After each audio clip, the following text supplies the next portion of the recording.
Can Rapido break Swiggy's and Zomato's dominance? Rapido is finally entering the food delivery space. Swiggy has partnerships with Rapido. Zomato has partnership with Rapido. Talk about some of these good things that Rapido is doing for the restaurants. So this model of getting the cost lower by having a SaaS model for the restaurant is already in play. Hey, Rapido paid us, by the way, dude. You didn't get the check over. Welcome to this week's edition of the Indian Startup Desktop. Let's go. Hello. Hello, everybody. If you're watching us for the first time, please don't forget to subscribe to our channel below. Alright, let's get started with the usual funny shit from the week. Why see this? Why see this? Why see that? Why don't we see some traction on your app? I love the rhyme. Love it. Kunal Shah's tweet. You watch short videos, I watch O3 Think. We are not the same. Why is bro tweeting like Ishan Sharma? Moving on to EMIs. Oh, I love this one. Just made my final car payment. I'm still over or just not going to pay anymore. This is me. Moving on to why LinkedIn is really the worst. There's this handle called LinkedIn Lunatics only, but look at this. Jay asked, is there a vacancy in your team? Raj smiled, no there isn't. Jay was surprised, then why are you taking interviews? Raj replied, this keeps me grounded. Every interview reminds me of she. So,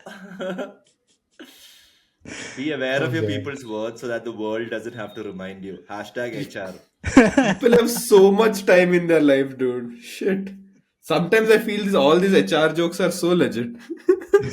I mean, what do you mean jokes, bro? The Rangoli ones, if you don't know. Moving on to why traditional media is actually the worst. So, when Apple released their new design, some random guy came out and told that, not random guy, but this very famous Twitter personality came out and told that he's been fired from Apple's design team. And it was obviously a joke, and the fucking media did not even bother to fact check that. All of them just came out with this article. Apple CEO Tim Cook fires designer who made controversial iOS 26 liquid glass. Shit, man. Like, I remember while growing up, I used to have so much respect for journalists. And I think now everybody is just trying to jump on the bandwagon and saying, I said it first, rather than actually fact checking and giving their strong opinions on a topic, right? Yeah. By the way, what are your views on the new WWDC launch? Did any of you see it? I saw the highlights. Pawan, do you want to go first? I just felt sad for Steve Jobs. Is Unacademy sinking? There's this post by Ashish from Morning Context that blows up. But look at what is happening. Gaurav Munjal's exit from Unacademy turns messy over money and special demands. With the test prep company struggling, Munjal wants rupees 200 crore each for co-founders to leave, exposing India's broken founder-investor power dynamic. Another Damn. day, another Edtech. Why am I not surprised? Bro, massive respect for this guy, dude. Bro was able to overpower VCs by having a clause in their contract which enables him to be paid 200 crores extra when he's leaving the company which is in losses. Isn't that crazy? Yeah, which is I think also it's been met with a lot of negative sort of thought and just a lot of hate he's been getting because people are calling him like extremely audacious for doing something like this. But what I do like, and I don't know if I should like it or not, it's a fine line between being petty or likable. Like he's going after every tweet that people are tweeting and replying to each one of them, either sarcastically or just trying to say that I am the one who's right and all of you are giving out wrong information. Like, look at this tweet. I mean, look, for all the right reasons, he's been running the company. So if anybody knows anything about the company and the so-called special demands, it's going to be him. Now, obviously, Fair. people are not going to come out and say that, yeah, I did the bad thing or I did the mistake, stuff like that. So I think it's kind of fair that even though it seems like it's petty, there's nobody else who's going to talk for him, standing in his place. So he himself has to do that. But look at Yeah. this. Factually incorrect story. There have been discussions to spin off AirLearn since that's a completely separate business and product than Unacademy's core business. but the added masala of founders making so much money is completely false. Please feel free to ignore the gossip. Obviously, we can't ignore the gossip. That's the reason why Of we even do this show. course, yeah. Bread and Um, butter. but that's the thing, Pavan and Saksham. Airlearn has been doing extremely well, and Airlearn is a pure B2C consumer app which does not have a lot of overhead. As compared to Unacademy's model, where you need tutors, you need students, you need to teach them over a period of time, you need to build goodwill, etc., stuff like that. So I think they've found gold with Airlearn, and maybe he's trying to separate Airlearn from Unacademy, and the investors are like, dude, it's the same company. You started this because of this. Uh, and you get it, And right? in fact, I second that, because if you just scroll down and look at some of his replies, like just scroll further down, there is actually a tweet. Yeah, for example, this one, right, by Harsh says, "Will it be a separate legal entity?" And he does say that yes, Yeah, possibly.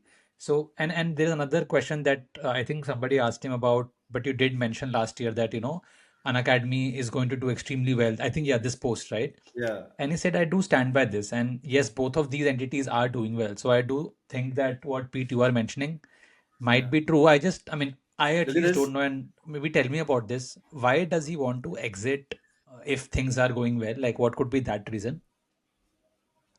He's Because not. the valuation is not defendable. There is no near exit. There can't be an IPO because it's burning. There can't be another funding round because the markets are not allowing it to do because they're already overvalued. And the businesses become boring and monotonous, which is not excited about. No, but on one hand, we are also saying that they're growing, right? Like Pete mentioned that both of these businesses are doing well. So while they could be burning today, if they're doing well, that will eventually start reducing, right? No, I said Airlearn is doing well. I'm not sure about Unacademy. But look I at see. this. Everything we've reported on Unacademy has been correct. Everything the founder has said, bickered about, has been false and misdirection. 6 years now. Glad that it continues. Oh Cute. God. I love it, bro. I love this banter. You're glad what continues. I don't get it. Dude, this is also the dark side of media, no? For example, if they come out with positive stories and positive topics, nobody's going to read. So the only way, a Morning Context or Ken or any other startup publication is going to get eyeballs is when they say something outrageous or when they say something very, very negative about a founder. It also reflects more on our society rather than these publications. So yeah, I think there's both sides to it. Obviously, I stand, on the side of startups and founders because I think what they're doing is way, way, way harder than writing an article about it or just calling them out like we do, right? 100%, 100%. Yeah, I think it's always easy to comment on somebody without really knowing what they're going through, what work they've been putting in for so many years, right? Like it's almost like when things are going good, everybody wants to jump on the bandwagon, and the moment something goes south, people are just looking for a reason to make it news and get their views, get their money, etc., etc. Oops. What's happened with your voice? Okay, Saksham. Okay. Um, I want bro to make a video on VC 101 and put it as a paid course on Unacademy. dude, you know what I want to do, dude? I actually want to study the financials of these companies like Ken and Morning Context and call them out like how they're calling all these startups out. Should we actually do that in one of our episodes, guys? Do let us know if you'd want to see something like that.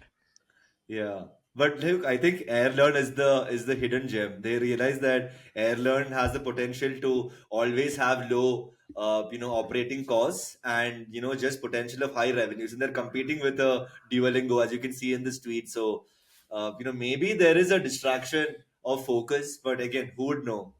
Maybe that's the reason why he want to separate it out and have like larger equity chunk out of it rather than running the whole ship, which doesn't have like more excitement for him. Yeah, also helps to, increase focus in that case. Like if he's able to detach from one and just focus on maybe then building AirLearn, you could also just hyper focus on that business. And if that's the one growing, yeah, it does make sense. Look at this. But Let's the let's other end it business is with also 800 crore revenue, dude. How can you ignore that? moving on to our weekly chatter. Can Rapido break Swiggy's and Zomato's dominance? Saksham, why don't you go first? I know you've been obsessed about this topic for the last few days. Yeah, so I think for the viewers, I'll just give a little bit context. That as some of you might have seen in the news, Rapido is finally entering the food delivery space, right? And as we know that it has largely been dominated by two players, which is Zomato and Swiggy. It does pose an interesting questions about what are some of the challenges that Rapido could face, and what are obviously some of the advantages that Rapido will have now, considering that the market is well established, consumers have started trusting these food delivery brands, etc., etc. So why don't we start with maybe two, three top challenges that we think Rapido could face? Pete, why don't you go first? Yeah, no, even before I move into challenges, I think we should really understand what Rapido's strategy is. Rapido is actually following the Nammayatri strategy, where unlike a Ola Uber or in this case a Swiggy Zomato, where they're taking a hefty percentage cut for every order, somewhere between 20 to 30%. What Rapido is telling is similar to what Nammayatri told their riders. To list yourself on our platform on a specific day, you pay us a platform fee.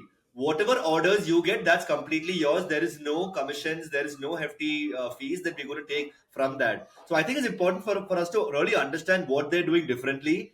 And with this, restaurants are obviously glad. They're like, dude, we've done so much hard work of making our restaurants popular, people, loving our food, etc. So why is a Swiggy or Zomato eating away 20 to 30% of commissions each and every month? This also is a flip side for consumers, no, because and we know this, no, whenever you go and order stuff from a Swiggy or a Zomato, we'll feel like the items are always much pricier rather than we going to the restaurant directly. So hopefully this foray into food delivery space by Rapido will prevent that from happening, at least in the short to long term.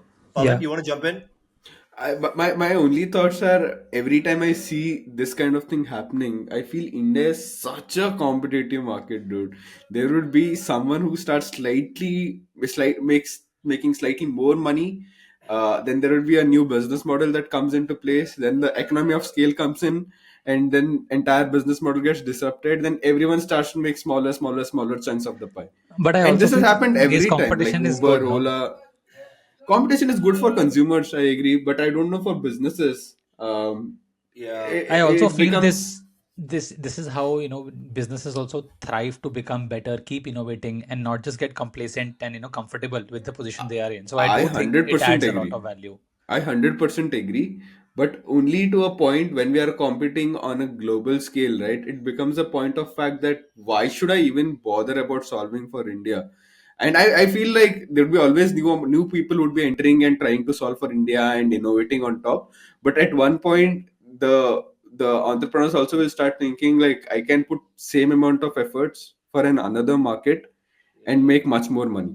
So, actually, let me take a step back and just talk about the some of these good things that Rapido is doing for the restaurants, for the fleet, etc. And what are some of the things they could essentially leverage, right? So, I think there are about four or five large things, right? First, like Pete mentioned, is the flat commission model.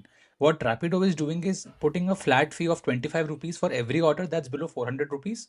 And for every order above 400 rupees, it's a flat 50 rupees that they charge. Now, what that means is that the overall commissions become in the range of 8 to 15%, as opposed to a Zomato or a Swiggy who have been charging 16 to 30%, right? So that's almost half.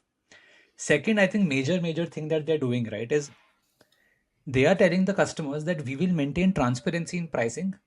And essentially, what they mean is that a dine in price today versus what you see on the app is going to be the same. And I think that should give a lot of comfort to an end consumer who wants to order from their app. And obviously, that is also how they will be able to get some of these customers to move away from Zomato or Swiggy. Third, which I think is super important from a logistics point of view, right, is today Rapido, and this is again my hunch, is that Rapido has so much fleet already available today because of their ride sharing market, and they could very well potentially leverage a lot of that existing fleet to do these food deliveries and obviously give more income to the current riders that they have instead of spending more on logistics cost. And this leverage obviously a Zomato, Swiggy don't have to. So I think these are large three things.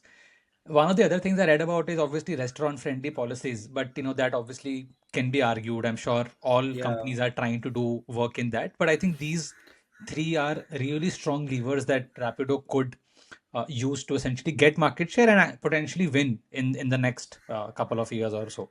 What do you I think? have I feel more than these four reasons, I see the Rapido's driver or the bike rider business to be in threat from government policies. Okay, and they would want to have the supply that they have built, enough demand also. Yeah. And I've heard it in past also.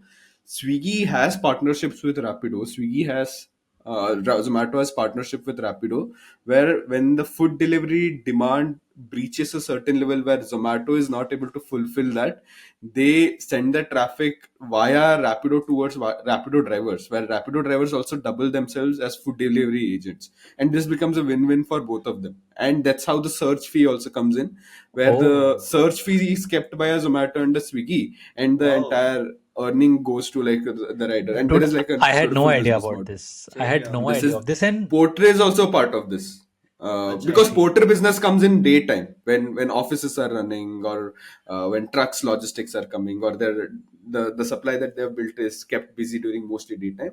But the food delivery and all, these sectors operate in night time, so it becomes a win-win. It's beautiful business model, that's it. But But guys, look, we're talking a lot about the business model, the operations, and everything. But one of the points that we didn't talk about is distribution.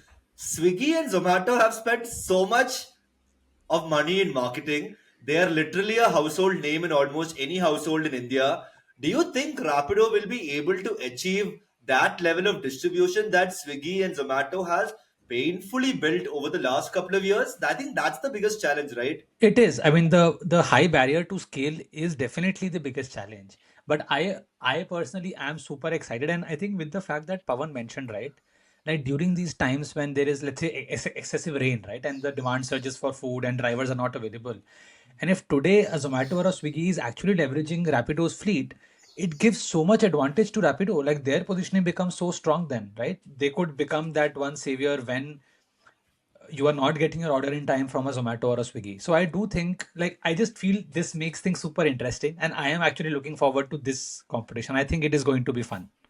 I feel, Pete, to your point, I feel Rapido will do decently well at this, because Rapido also has spent millions into marketing and has become a household known brand. No, no, And it's not not like comparable, not comparable, the dude. the Not thing is, comparable today. it's not like the sachetization, the SAA sachetization model in food delivery is bought in by Rapido now. It has been tried by Ola in the past. There is one company called as Hunger which tried it on top of ONDC to do that. Magic Pin has been trying to do that. So this model of getting the cost lower by having a SaaS model for the restaurant is already in play.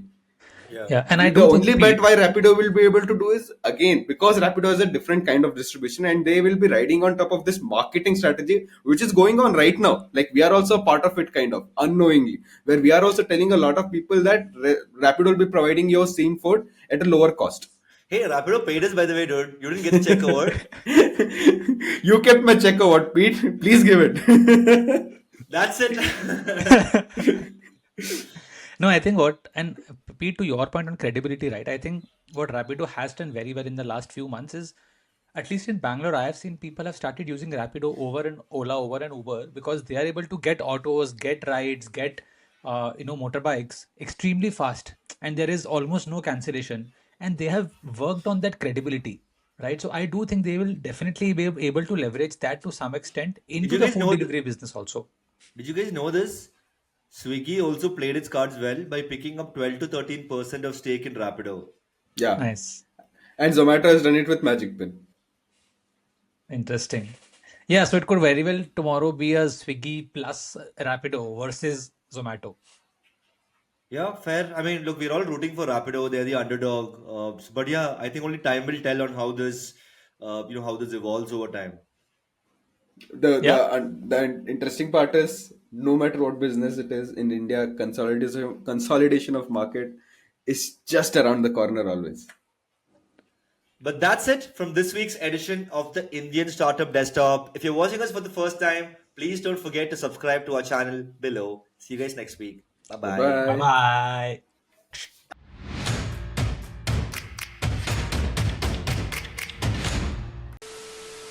bye. But How are you honestly, dude, liking my no beard look, bro? Now I've been keeping a no beard for like a month. First time in 10 years. Is it better, worse? Don't say it's the same. I'll fuck you up. cute only, bro. This is. What about mine, bro? I've been keeping a low beard look. Fuck off, bro, Pete. You barely get beard, bro. I mean, I've still been rocking a no beard look, bro. Yeah, yeah. Cute only.